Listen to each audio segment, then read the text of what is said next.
Kayla's been my friend for the last 4 years, and she's a doctor, and she's been last 4 years exploring somatic movement, tantra, many other practices, and she's also a bit worried about me because she loves me a lot, and she spoke about something, and this was just 15, 20 minutes ago. She was saying, Ashish, you need to kind of look at embodied intelligence. No, embodied emotion. Embodied emotion. Okay. And it kind of intrigued me, and I said that this is something I really don't understand about. And I said, let me ask her more about it. And then I said, I don't think this would be a term that many people would really understand that well. So, what do you say this is? I really don't understand it that well. Ah. um, Emotional embodiment. Well, first you need to take it in two parts. You need to understand emotion and you need to understand embodiment. Emotion, what is emotion? Do you have any concept of emotion? Emotion is what we are feeling. We are feeling happiness, we are feeling sadness, we are feeling fear or anticipation, excitement. That's Yeah. emotion. Feeling, in what way do you feel this? Primarily in our mind, I guess. Is that where it's No, going? in your body. In your body. Okay. In your body, yes. Your mind builds an identity, it builds a story around the sensation of emotion. Emotion is quite literally a physical energy in your body. It is working within your nervous system, your hormonal system, the way you breathe, the way you feel heat in your body, the way all the stimulus comes inside and how your body reacts to that external stimulus. And what is that stimulus? That is a partner, that is the sun, that is loud music, that is TV, that is a phone, right? So all of these things create sensations Correct. in our body that our nervous system is communicating with our hormonal system. We have very specific hormones associated with specific emotions. You've heard of oxytocin. Yeah? These are the common ones, and I'm sure Common there are a few ones. more. There's several. Oxytocin, cortisol, endorphins. Yeah, these are common ones that you've heard of before. Well, all of these hormones are connected to emotion. Okay. They create the experience of fear, of I have to save myself, stress response.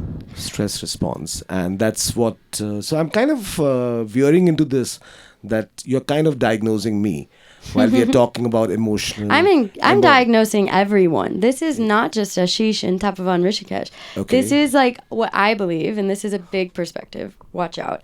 I believe every person at baseline has an imbalance in their nervous system in our modern day and society. I believe that, including all these people in Tapavan doing yoga. Like, no, Yes. in every, yeah.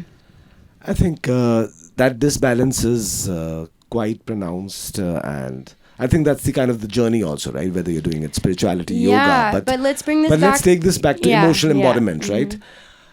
What does one do about it? I mean, So first we understand emotion, okay? We understand the emotion is a physical experience in our body. So quite like according to physics, the energy movement, right? We have physical energy that moves in our body in reaction to specific emotions, feelings, thoughts, right? Your thoughts create this reaction just as much as the sun on your skin, right? correct. So your thoughts are really just another external stimuli that's coming into your system that creates a different response, right? Yes. So this is physically, this is scientifically. Now we talk about energetically. Okay, energetically, we have 7 chakras. We have these 7 energy centers. Now this is when we come more into metaphysical energy, right? And yet the science is the same. Okay?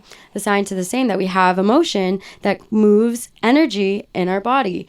But the way we define that energy is a little bit different. Not just in the body, even in the chakras itself. Within the chakras. Within the chakras. Within the chakras. Okay. Right? We know the lower chakras are more associated with fear, shame, Survival? instability, survival. The humanistic bodily experience, our lower chakras. Our upper 3 chakras are for higher, lighter energy, more into that metaphysical world. Our heart is the transformation of that lower frequency into higher frequency, right? So when we're working with our emotions, okay, this is now where we come into embodiment. All right? So we understand a little bit more now what emotions are. Now we understand embodiment. Embodiment is when we are intentionally working with that energy, both physically, like, physically and metaphysically, in the standpoint of the chakras, of energy moving in the body, right? Does this make sense?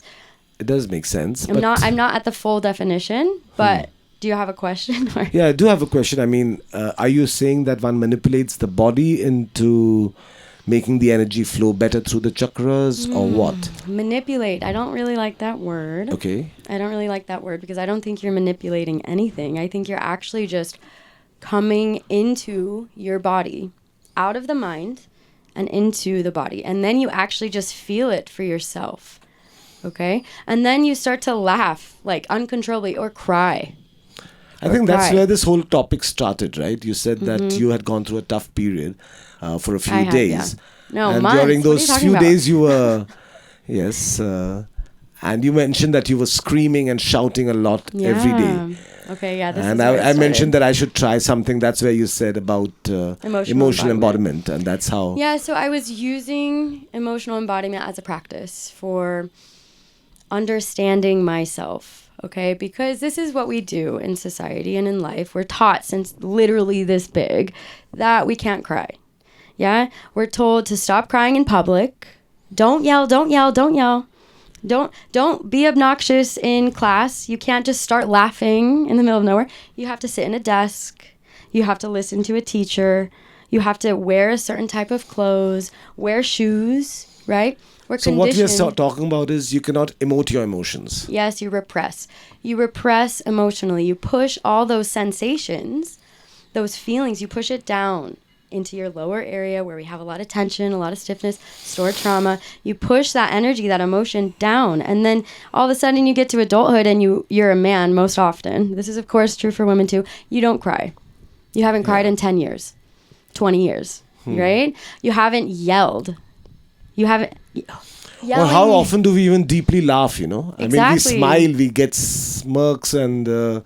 how often do we fully go into our emotion? Not often, because we can't. You can't be on the street and just go crazy, right? So we disconnect from our body. We live in society. We live in our heads. Occasionally we visit our body. Yeah, maybe if you practice movement in some form, you visit your body, right? But what are you doing the rest of the day? Which is like 23 other hours of your day. You're thinking, you're making decisions, you're making plans. I need to go meet this person. I need to do this. I need to do this. I need to eat. What do I want to eat? Making decisions, using the mind, always. We're not living in our body.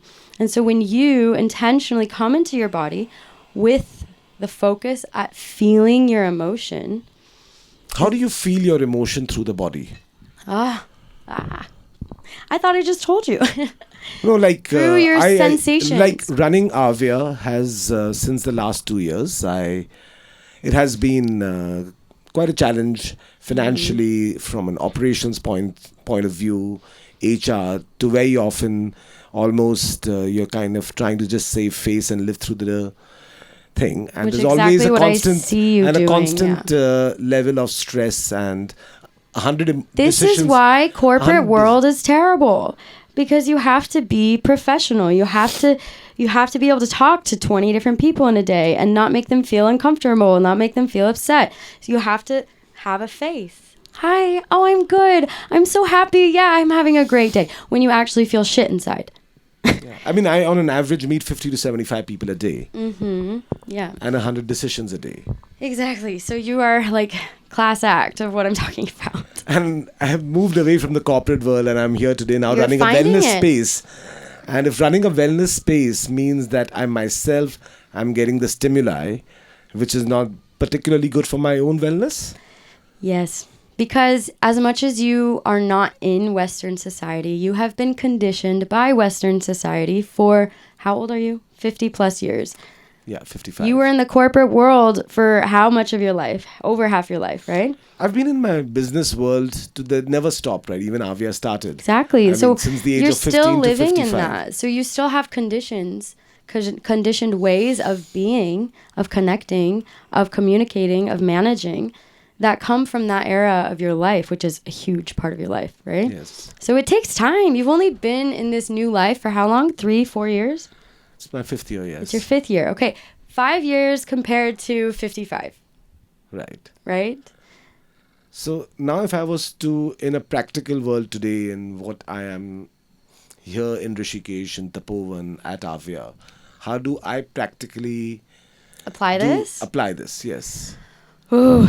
And just a few general things, Yeah, a couple a of few things for general me, or things just a couple I of can things give generally you. for anyone who's Okay, viewing I'm going to this. give you two responses. One to you in that question you asked now, and two, how to do it properly.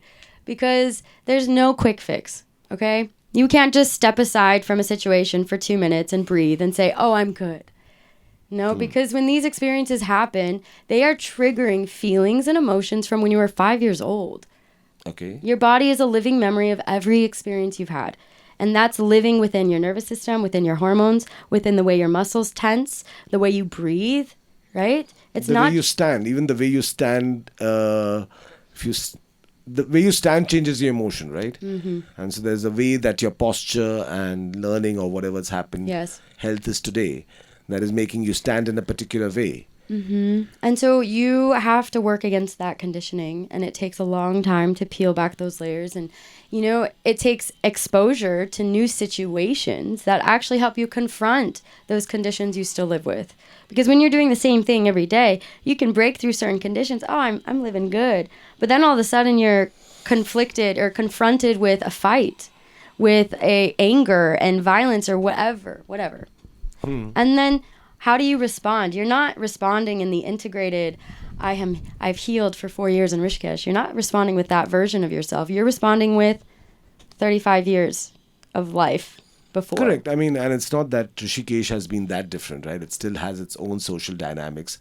It has its own financial things. Yes, the environment is much better. The ecosystem that we have here is very nice.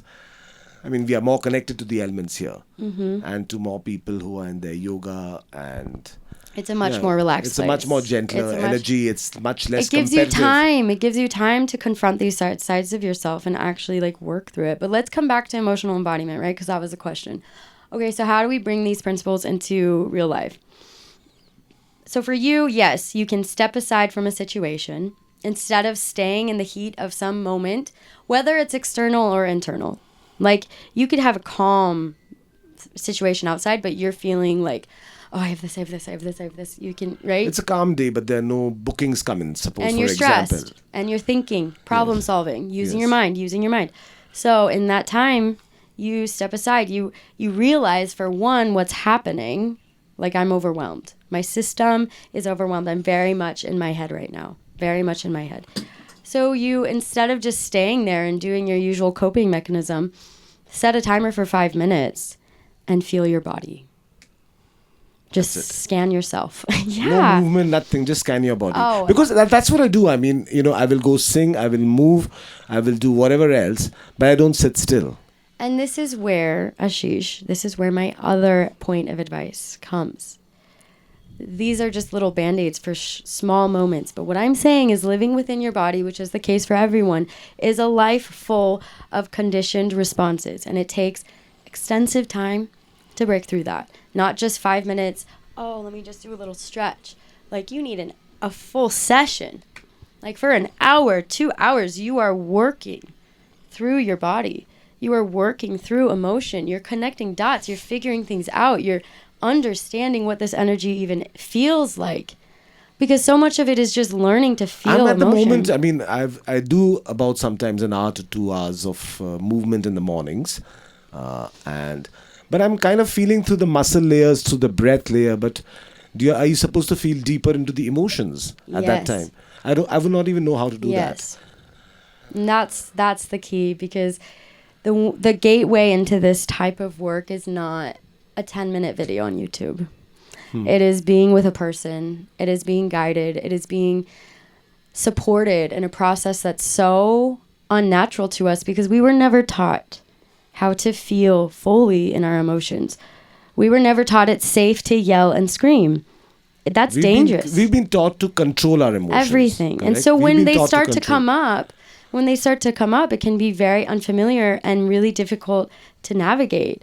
So you need someone to create a space to support you in that process. And that's why I'm saying you have little moments you can support yourself, yes, but to really get into it, you need a guided, safe, and like container for you to explore this. And I've done this many times now, in many ways, in ashram and retreats, whatever. And now I've been able to bring it into my practice without needing all the time that container, right? But it's taken me time to learn it properly for myself with support, with guidance. Okay. And if anyone was wishing to discuss this further with you, what would be the best way to reach you? Well, I'm on Instagram, Learn, Move, Heal. Learn, Move, Heal. I'm also my personal account, kayla.mcw. But yeah, that's where I'm at. That's probably the best way to reach me if you want to hear more about this. Yeah, for Perfect. sure. Thank you so much for being here. Yeah, you're welcome. Bye.